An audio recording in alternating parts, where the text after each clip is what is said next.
سیدنا خالد ابن ولید رضی اللہ تعالیٰ عنہ کو اللہ تعالیٰ نے مشرکین عرب سے اٹھا کے رومن اور پرشین امپائر کے اوپر دے مارا. بڑی ایکسٹرا آرڈنری پرسنالٹی. نبی علیہ السلام کی اعلان نبوت کے بعد 19 سال تک کافر رہے ہیں.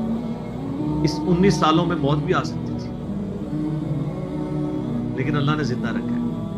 حتیٰ کہ غزوہ احد کے موقع پر نبی علیہ السلام کے جو 4 دانت شہید ہوئے ہیں, بخاری مسلم میں آتا ہے, حضرت خالد بن ولید کی وجہ سے ہوئے. انہوں نے وہ جب درہ چھوڑ دیا تھا عبداللہ ابن جبیر اور باقی ان کے ساتھیوں نے, عبداللہ ابن جبیر نے تو نہیں چھوڑا تھا, چند ساتھیوں نے, تو یہ پیچھے سے آگے حملہ ہوئے اور نبی علیہ السلام کی بددعائیں ان کے لیے اس موقع پہ.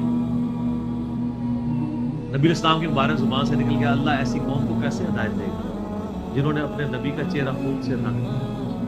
تو سورہ ال عمران میں جہاں پہ صحابہ کرام کو اللہ تعالیٰ نے گرفت کی ہے نا 60 آیات میں کہ غزوہ احد پہ تم نے یہ غلطی کی, پھر اینڈ پہ معاف بھی فرما دیا. پہلی گرفت نبی علیہ السلام پہ آئی ہے, لیس لک من الامر شیء. نبی آپ کو تو کوئی اختیار نہیں, اللہ چاہے ان کو ہدایت دے دے. ہوئے ہوئے ہوئے ہوئے,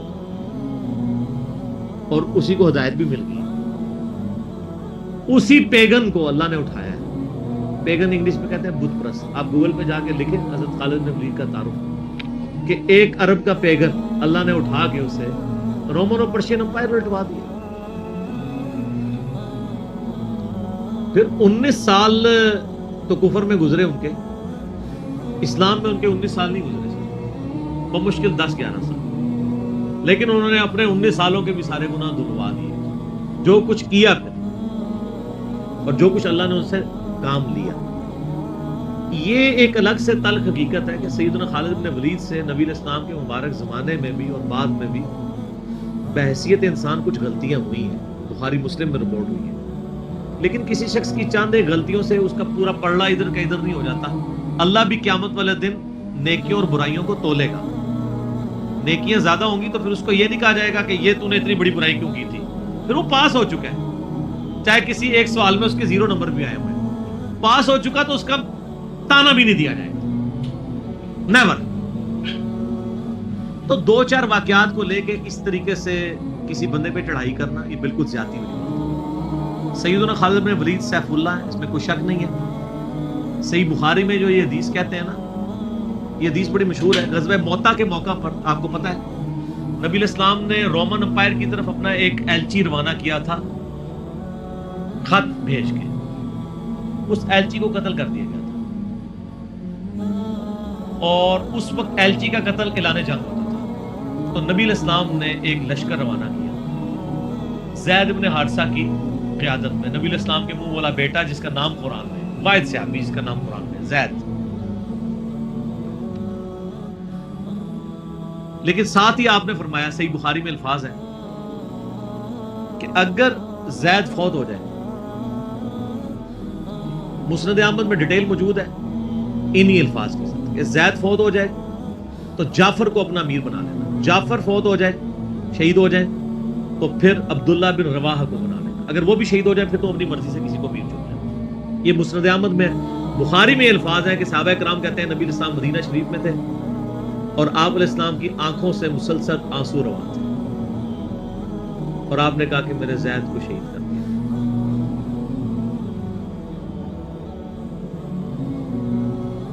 اب مسلمانوں کا پرچم جعفر نے تھام لیا. جعفر بھی حضور کے لاڈلے سے, جعفر طیار, حضرت علی کے بھائی, جن کے بارے میں بخاری میں آتا ہے کہ ان کے 2 بازو کٹ گئے تھے تو آپ علیہ السلام فرمایا میں نے اسے جنت میں اڑتے ہوئے دیکھا, اللہ نے اس کو 2 پر دے دیے.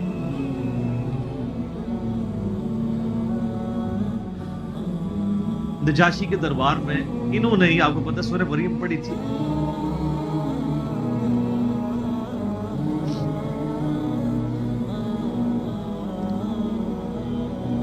پھر آپ نے فرمایا کہ جعفر کو شہید کر دیا گیا.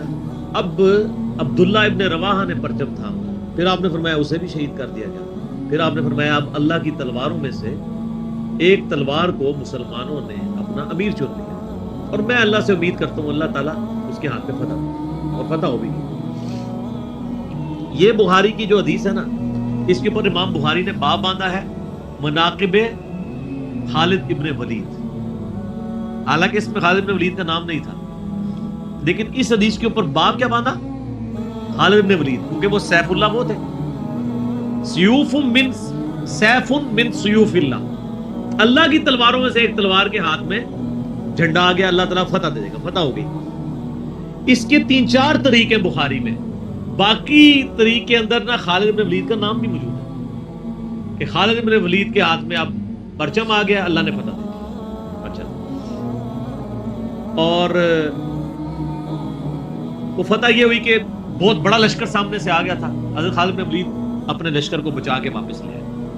ایک غزوہ موتا تھا, اور صحیح بخاری میں آتا ہے کہ 9 تلواریں حضرت خالد کے ہاتھ میں ٹوٹی تھیں اس دن. 9 تلواریں اس جنگ کے اندر.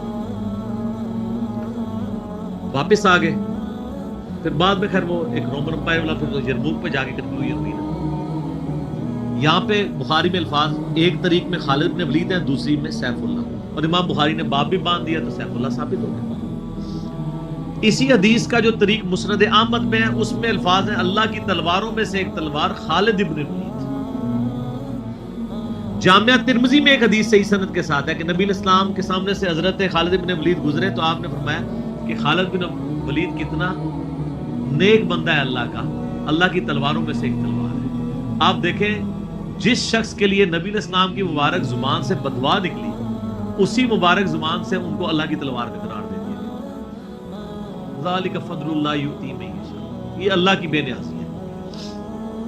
آپ تو کسی ایسے شخص کو معاف بھی نہ کرتے جس کی وجہ سے نبی کے 4 دانت شہید ہوئے.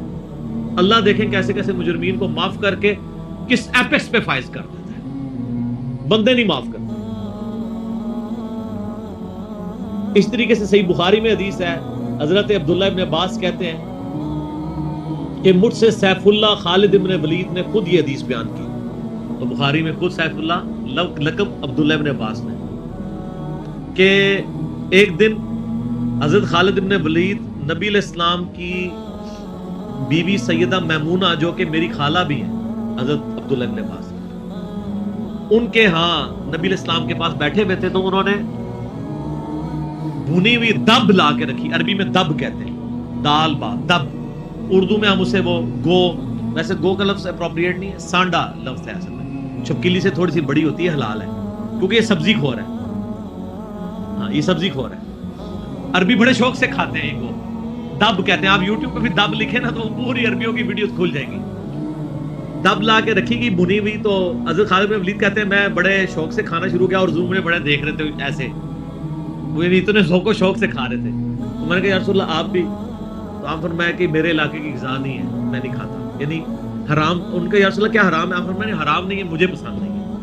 اس سے یہ بھی بات پتہ چلی کہ اگر کسی کو کوئی رزق پسند نہ ہو تو اس میں کوئی گناہ اور عیب والی بات نہیں ہے. یہاں تو کہتے ہیں جس کو کدو پسند نہیں ہے اس کی گردن اتار دو, کہنا نا قاضی ابو یوسف کی طرف ایک جھوٹا واقعہ مشہور کیا ہوا ہے.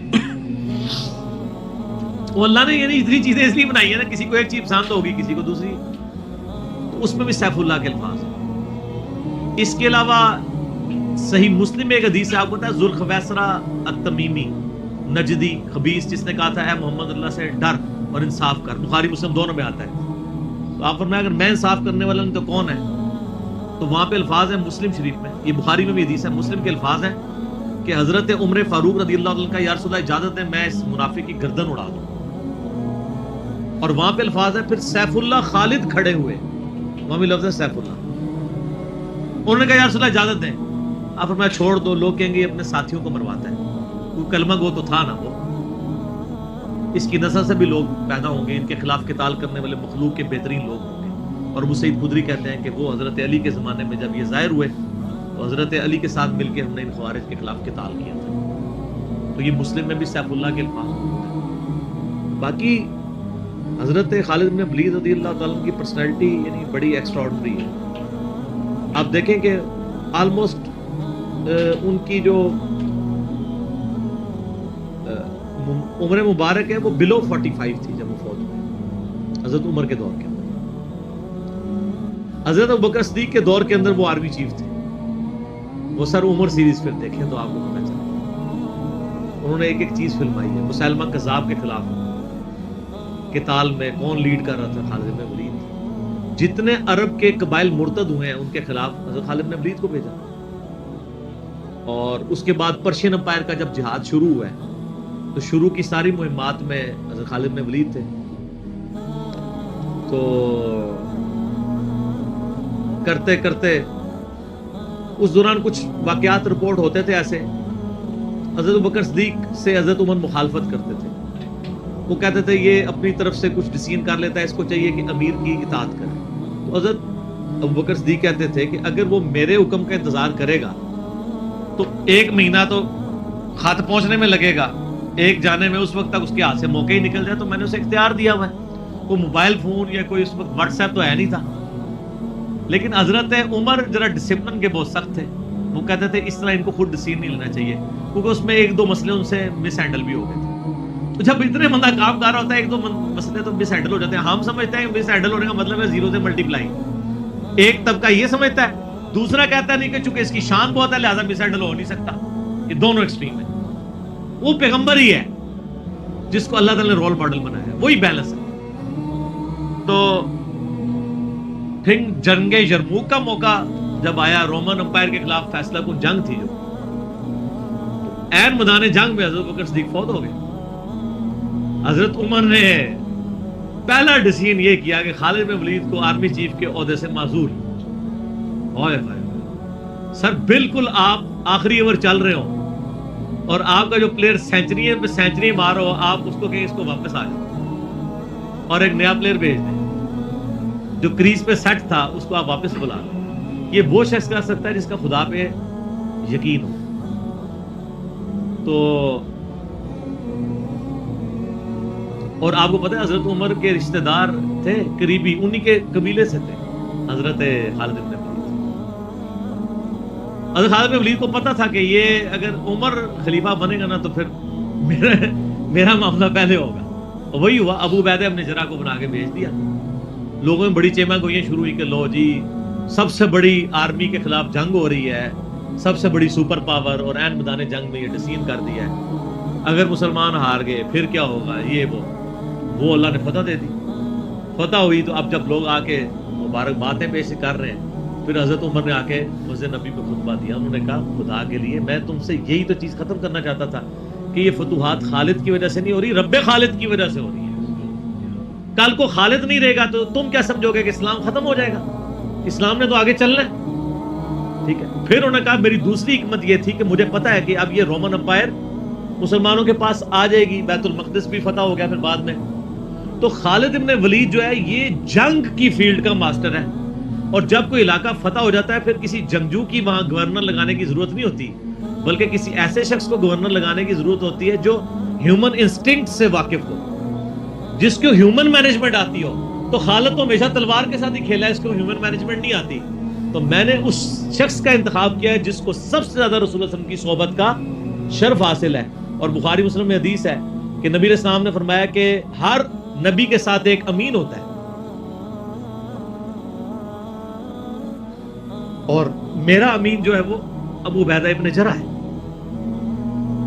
ان کو پھر یعنی یرموک میں حضرت عمر نے یعنی آرمی چیف لگایا اور فتح ہوئی. اس کے بعد بیت المقدس بھی فتح ہو گیا, کیونکہ ابو عبیدہ جو ہے وہ شروع کے مسلمانوں میں سے مکی دور کے. اب بعد میں لوگوں کو اسلام سکھانا تھا تو ایسے بندے کی ضرورت تھی.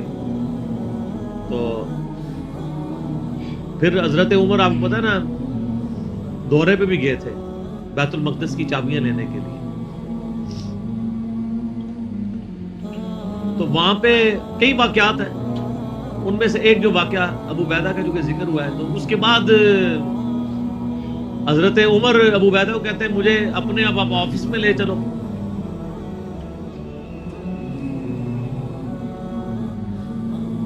دنیا کی سب سے بڑی سپر پاور فتح کی ہو جس بندے نے, آپ سمجھیں کہ ایک بندے نے امریکہ فتح کیا ہے, کسی جنرل نے, واشنگٹن ڈی سی میں اس کا آفس تو ہونا چاہیے.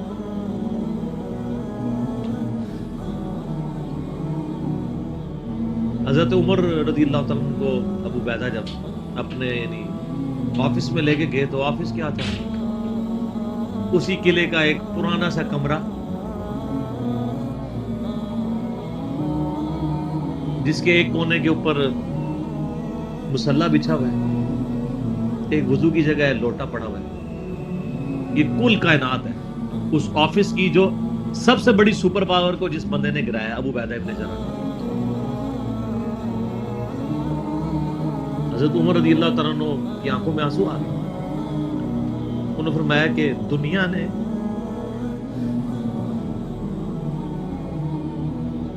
ہر بندے کے اوپر اپنا اثر چھوڑا ہے سوائے ابو عبیدہ ابن جراح کے. دنیا سے شکست نہیں دے سکی. دنیا سے مراد دنیا کی محبت. ہر بندے نے اپنا حصہ لے لیا. اس لیے آپ کو پتا ہے نا کہ حضرت عمر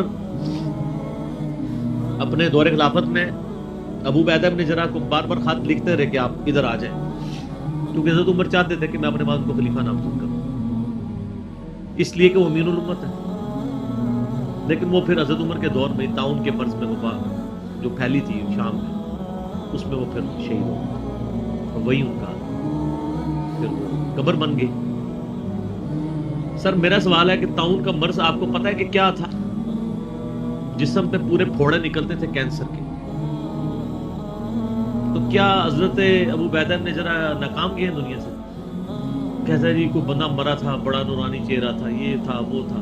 ہر بندے نے اپنے بنائے ہوئے. ایک بندہ پھوڑوں کی تکلیف سے مرا ہے. بخاری مسلم کی حدیث ہے جو طاعون کے مرض میں مرا وہ شہید ہے. تو وہ مرے تو بستر مرگ پہ ہے لیکن شہید ہے.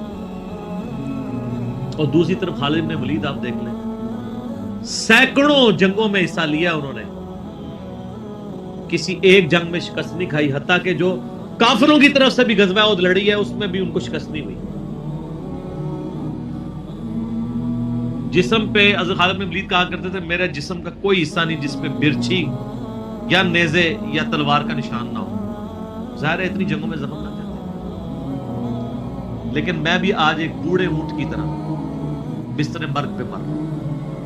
میں نے سینکڑوں جنگوں میں اپنی موت کو تلاش کی ہے لیکن موت نہیں آئی. اس کا مطلب ہے موت جو ہے وہ اس پہ ڈیپینڈنٹ نہیں ہے کہ آپ میدان جنگ میں گئے ہوئے. ان کو موت میدان جنگ میں اس لیے نہیں آنی تھی کہ وہ اللہ کی تلوار تھے. اللہ کی تلوار تو نہیں ٹوٹ سکتی تھی. تو ان کا آج میں بھی بوڑھے اونٹ کی طرح بستر مرگ پہ مر رہا ہوں. صرف میں تمہیں یہ بتانا چاہ رہا ہوں کہ موت کا میدان جنگ سے کوئی تعلق نہیں. ویسے تو مسلم شریف میں حدیث ہے جو شخص شہادت کی تمنا کے ساتھ اپنے بسترے پہ بھی مرا اللہ تعالیٰ اسے شہید ہونے کا ثواب دے دے گا. ہمیں نیت کرنی چاہیے. یہ حضرت خالد بن ولید کے شعر ہیں کہ میں بھی اگر موت میدان جنگ میں آتی تو مجھے آتی جس نے سینکڑوں مار کے لڑے ہیں, اور سر پیچھے بیٹھ کے نہیں آج کل کے جرنیلوں کی طرح فرنٹ سے لیڈ کر کے. تو یہ ان کے اشعار آج بھی ان کا جو قبر یا مزار بنا ہے اس کے ساتھ ایڈجسنٹ مسجد کی دیوار کے اوپر یہ شعر لکھے ہوئے ہیں. آپ یوٹیوب پہ جا کے دیکھیں تو آپ کو مل جائیں گے. فرنٹ سے لیڈ کر کے پوری زندگی لڑے. باقی ان سے جو کچھ واقعات مس ہینڈل ہوئے ہیں اس سے آپ ان کی یہ نہیں کہہ سکتے کہ زندگی زیرو سے ملٹیپلائی کر رہی. کیونکہ جو بندہ موت کو گلے لگانے کے لیے ہر وقت تیار ہو اس کے بارے میں یہ کہنا کہ وہ کسی عورت کے معاملے میں مطلب وہ اس سے محبت کے چکر میں اس نے اس کے یعنی خامد کو مروا دیا, جو ایک واقعہ ملتا ہے, ایسا نہیں تھا. کیونکہ حضرت عبداللہ بن عمر اور عمار بن یاسر آپ کو پتا ہے یہ رپورٹر تھے حضرت ابو بکر کے. غزوہ جب وہ جنگ یمامہ کے بعد واپس آئے نا, انہوں نے آگے رپورٹنگ کی. انہوں نے پوچھا ہاں بتاؤ اتنے مار کے لڑے کیا ہوا کیا ہوا. تو عمار بن یاسر نے کہا کہ اللہ کی قسم آپ جنگ یمامہ تو جیتی ہے خالد بن ولید کی وجہ سے. پہلے تو پسپائی ہو گئی تھی, 700 وفات شہید ہو گئے تھے. حضرت خالد بن ولید اکیلے آگے چلے گئے تھے جسے روپ پڑا تھا. تو ان کا کہ اے امیر المومنین خالد ہم میں سے اگر کوئی شہید ہوتا سب سے پہلے خالد ہوتا. یہ ہر جنگ میں سب سے پہلے آگے جا کے لڑتے تھے, اور اگر کوئی سب سے پہلے دشمنوں کے تیروں اور نیزوں کا شکار ہوتا تو خالد بن ولید ہوتا. تو جب جس بندے کی زندگی کی کمٹمنٹ کا لیول یہ ہو نا اس کے لیے عورتوں کا شگف کوئی شگف نہیں ہوتا. جب بندہ جان تیلی پہ رکھ کے جا رہا ہو, سر یہ ہماری سچویشن نہیں ہے. تو وہ آپ کسی بندے کی اجتہادی خطا یا کہیں پہ کوئی اس کا مسئلہ وہ ایک علیحدہ بات ہے. اوورآل جو بندہ اتنا کمٹمنٹ کے ساتھ لڑ رہا ہو اس کے بارے میں یہ بدگمانی نہیں کی جا سکتی کہ اس کے اندر کوئی اس حوالے سے جھوٹ ہے۔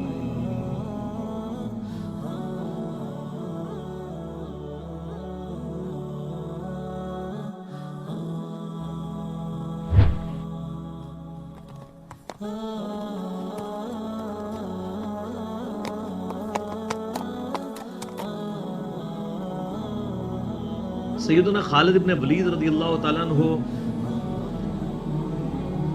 کو اللہ تعالیٰ نے مشرکین عرب سے اٹھا کے رومن اور پرشین امپائر کے اوپر دے مارے۔ بڑی ایکسٹرا آرڈنری پرسنالٹی۔ نبی علیہ السلام کی اعلان نبوت کے بعد 19 سال تک کافر رہے ہیں۔ اس 19 سالوں میں موت بھی آ سکتی تھی، لیکن اللہ نے زندہ رکھا ہے۔ حتیٰ کہ غزوہ احد کے موقع پر نبی علیہ السلام کے جو 4 دانت شہید ہوئے ہیں، جو بخاری مسلم میں آتا ہے، حضرت خالد بن ولید کی وجہ سے ہوئے ہیں۔ انہوں نے وہ جب درہ چھوڑ دیا تھا عبداللہ ابن جبیر اور باقی ان کے ساتھیوں نے، عبداللہ ابن جبیر نے تو نہیں چھوڑا تھا، چند ساتھیوں نے، تو یہ پیچھے سے آگے حملہ ہو گئے اور نبی علیہ السلام کی بددعائیں اس موقع پہ نبی علیہ السلام کی مبارک زبان سے نکل گیا، اللہ ایسی قوم کو کیسے ہدایت دے گا جنہوں نے اپنے نبی کا چہرہ خون سے رنگ دیا۔ تو سورہ ال عمران میں جہاں پہ صحابہ کرام کو اللہ تعالیٰ نے گرفت کی ہے نا 60 آیات میں کہ غزوہ احد پہ تم نے یہ غلطی کی، پھر اینڈ پہ معاف بھی فرما دیا، پہلی گرفت نبی علیہ السلام پہ آئی ہے، لیس لک من الامر شیء، نبی آپ کو تو کوئی اختیار نہیں، اللہ چاہے ان کو ہدایت دے دے۔ ہوئے ہوئے ہوئے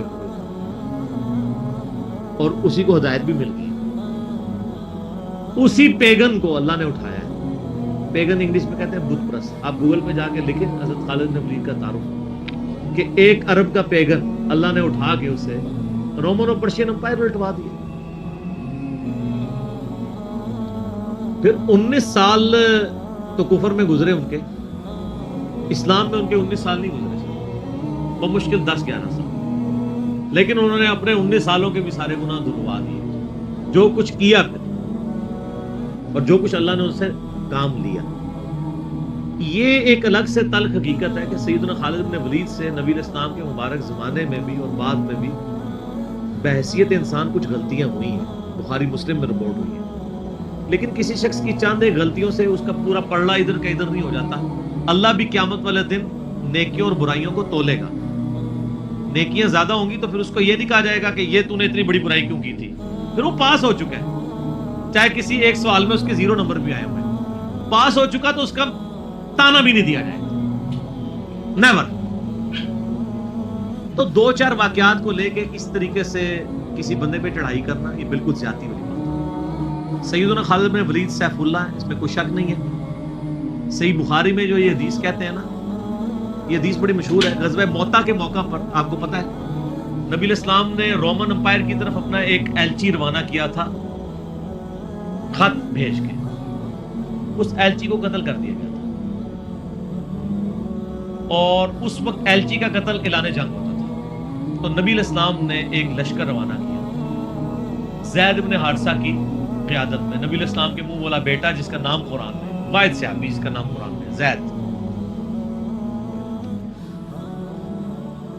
لیکن ساتھ ہی آپ نے فرمایا، صحیح بخاری میں الفاظ ہے کہ اگر زید فوت ہو جائے، مسند احمد میں ڈیٹیل موجود ہے انہی الفاظ کے ساتھ، کہ زید فوت ہو جائے تو جعفر کو اپنا امیر بنا لینا، جعفر فوت ہو جائے شہید ہو جائے تو پھر عبداللہ بن رواحہ کو بنا لینا، اگر وہ بھی شہید ہو جائے پھر تو اپنی مرضی سے کسی کو امیر چن لینا۔ یہ مسند احمد میں ہے۔ بخاری میں الفاظ ہے کہ صحابہ کرام کہتے ہیں نبی علیہ السلام مدینہ شریف میں تھے اور آپ علیہ السلام کی آنکھوں سے مسلسل آنسو رواں تھے، اور آپ نے کہا کہ میرے زید کو شہید کر دیا۔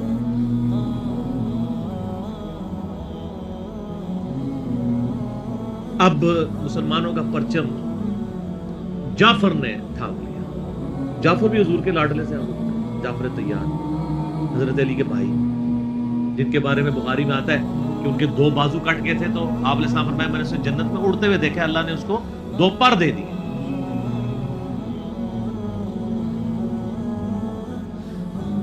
نجاشی کے دربار میں انہوں نے ہی، آپ کو پتہ سورہ مریم پڑھی تھی،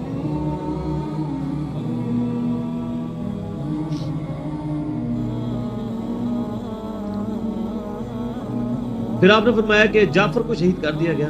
اب عبداللہ ابن رواحہ نے پرچم تھا, پھر آپ نے فرمایا اسے بھی شہید کر دیا گیا. پھر آپ نے فرمایا اب اللہ کی تلواروں میں سے ایک تلوار کو مسلمانوں نے اپنا امیر چن لیا, اور میں اللہ سے امید کرتا ہوں اللہ تعالیٰ اس کے ہاتھ پہ فتح دے, اور فتح ہو بھی گئی. یہ بخاری کی جو حدیث ہے نا, اس کے اوپر امام بخاری نے باب باندھا ہے مناقب خالد ابن ولید. حالانکہ اس میں خالد ابن ولید کا نام نہیں تھا, لیکن اس حدیث کے اوپر باب کیا باندھا, خالد ابن ولید, کیونکہ وہ سیف اللہ وہ تھے. سیوف من سیوف اللہ, اللہ کی تلواروں میں سے ایک تلوار کے ہاتھ میں جھنڈا آ گیا, اللہ تعالیٰ فتح دے دے گا, فتح ہو گئی. اس کے 3-4 طریقے بخاری میں, باقی طریق کے اندر نا خالد ابن ولید کا نام بھی موجود ہے کہ خالد ابن ولید کے ہاتھ میں اب پرچم آ گیا, اللہ نے فتح دے دی. اچھا, اور وہ فتح یہ ہوئی کہ بہت بڑا لشکر سامنے سے آ گیا تھا. حضرت خالد بن ولید اپنے لشکر کو بچا کے واپس لے آئے. ایک غزوہ موتا تھا, اور صحیح بخاری میں آتا ہے کہ 9 تلواریں حضرت خالد کے ہاتھ میں ٹوٹی تھیں اس دن. 9 تلواریں اس جنگ کے اندر. واپس آ گئے. پھر بعد میں خیر وہ ایک رومن امپائر والا پھر یرموک پہ جا کے کنکلوژن ہوئی نا. یہاں پہ بخاری میں الفاظ ایک طریق میں خالد بن ولید ہیں, دوسری میں سیف اللہ, اور امام بخاری نے باب بھی باندھ دیا تو سیف اللہ ثابت ہو گیا. اسی حدیث کا جو طریق مسند احمد میں ہے, اس میں الفاظ ہیں اللہ کی تلواروں میں سے ایک تلوار خالد ابن ولید. جامعہ ترمذی میں ایک حدیث صحیح سند کے ساتھ ہے کہ نبی اسلام کے سامنے سے حضرت خالد ابن ولید گزرے تو آپ نے فرمایا کہ خالد بن ولید کتنا نیک بندہ ہے اللہ کا, اللہ کی تلواروں میں سے ایک تلوار ہے.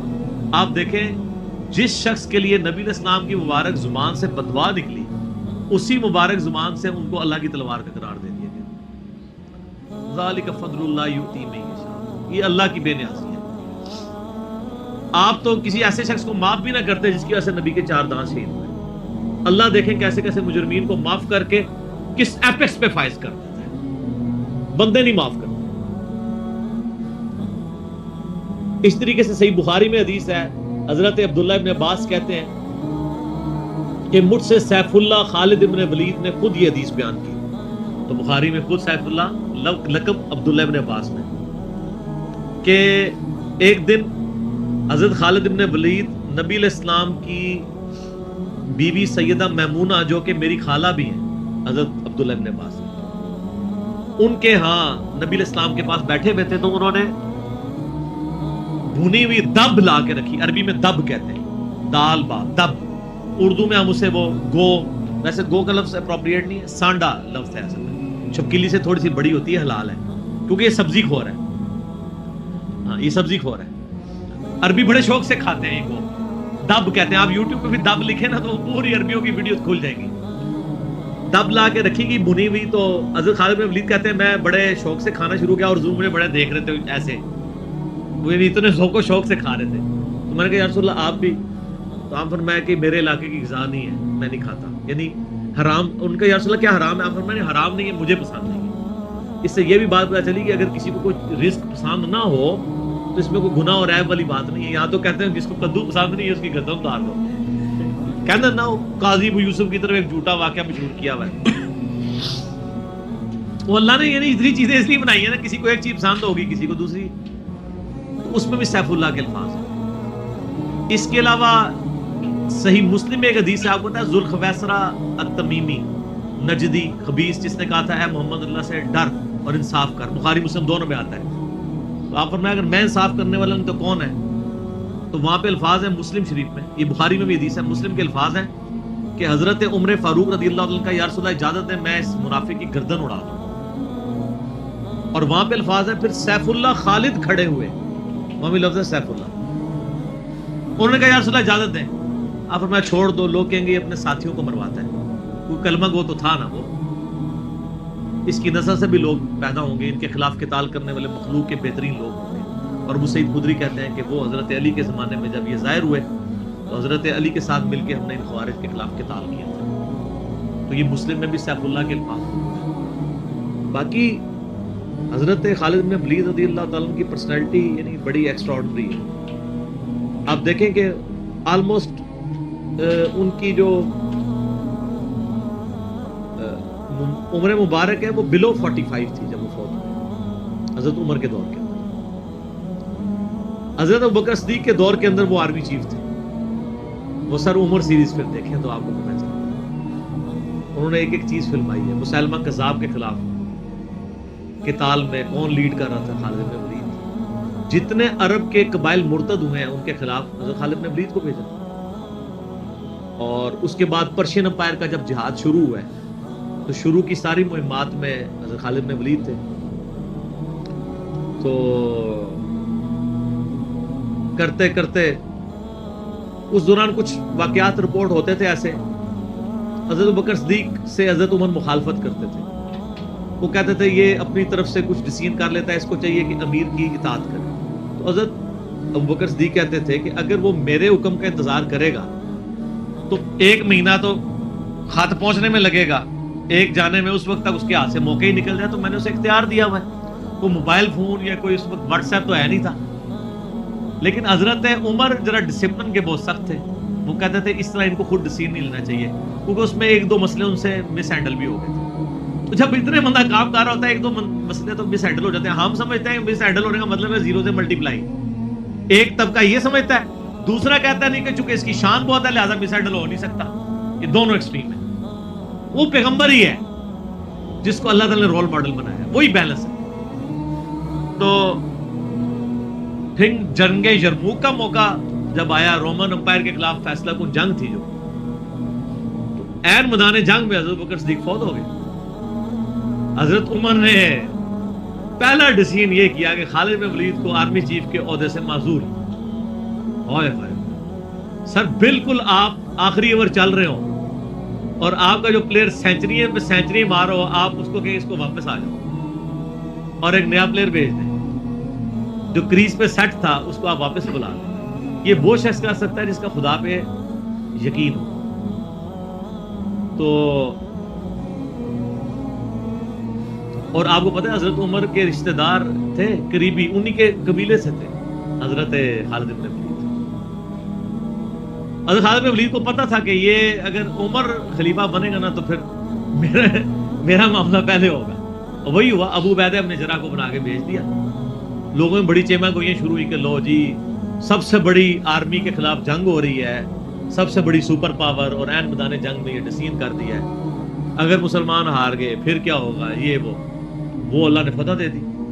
فتح ہوئی تو اب جب لوگ آ کے مبارک باتیں پیش کر رہے ہیں, پھر حضرت عمر نے آ کے مسجد نبی پہ خطبہ دیا. انہوں نے کہا خدا کے لیے میں تم سے یہی تو چیز ختم کرنا چاہتا تھا کہ یہ فتوحات خالد کی وجہ سے نہیں ہو رہی, رب خالد کی وجہ سے ہو رہی ہے. کل کو خالد نہیں رہے گا تو تم کیا سمجھو گے کہ اسلام ختم ہو جائے گا؟ اسلام نے تو آگے چلنا ہے. ٹھیک ہے. پھر انہوں نے کہا میری دوسری حکمت یہ تھی کہ مجھے پتا ہے کہ اب یہ رومن امپائر مسلمانوں کے پاس آ جائے گی, بیت المقدس بھی فتح ہو گیا پھر بعد میں. تو خالد ابن ولید جو ہے یہ جنگ کی فیلڈ کا ماسٹر ہے, اور جب کوئی علاقہ فتح ہو جاتا ہے پھر کسی جنگجو کی وہاں گورنر لگانے کی ضرورت نہیں ہوتی, بلکہ کسی ایسے شخص کو گورنر لگانے کی ضرورت ہوتی ہے جو ہیومن انسٹنکٹ سے واقف ہو, جس کو ہیومن مینجمنٹ آتی ہو. تو خالد تو ہمیشہ تلوار کے ساتھ ہی کھیلا ہے, اس کو ہیومن مینجمنٹ نہیں آتی. تو میں نے اس شخص کا انتخاب کیا ہے جس کو سب سے زیادہ رسول اللہ صلی اللہ علیہ وسلم کی صحبت کا شرف حاصل ہے. اور بخاری مسلم میں حدیث ہے کہ نبی علیہ السلام نے فرمایا کہ ہر نبی کے ساتھ ایک امین ہوتا ہے, اور میرا امین جو ہے وہ ابو عبیدہ ابن جراح ہے. ان کو پھر یعنی یرموک میں حضرت عمر نے یعنی آرمی چیف لگایا اور فتح ہوئی. اس کے بعد بیت المقدس بھی فتح ہو گیا, کیونکہ ابو عبیدہ جو ہے وہ شروع کے مسلمانوں میں سے مکی دور کے. اب بعد میں لوگوں کو اسلام سکھانا تھا تو ایسے بندے کی ضرورت تھی. تو پھر حضرت عمر آپ کو پتہ ہے نا دورے پہ بھی گئے تھے بیت المقدس کی چابیاں لینے کے لیے. تو وہاں پہ کئی واقعات ہیں, ان میں سے ایک جو واقعہ ابو عبیدہ کا جو کہ ذکر ہوا ہے, تو اس کے بعد حضرت عمر ابو عبیدہ کو کہتے ہیں مجھے اپنے اب آپ آفس میں لے چلو.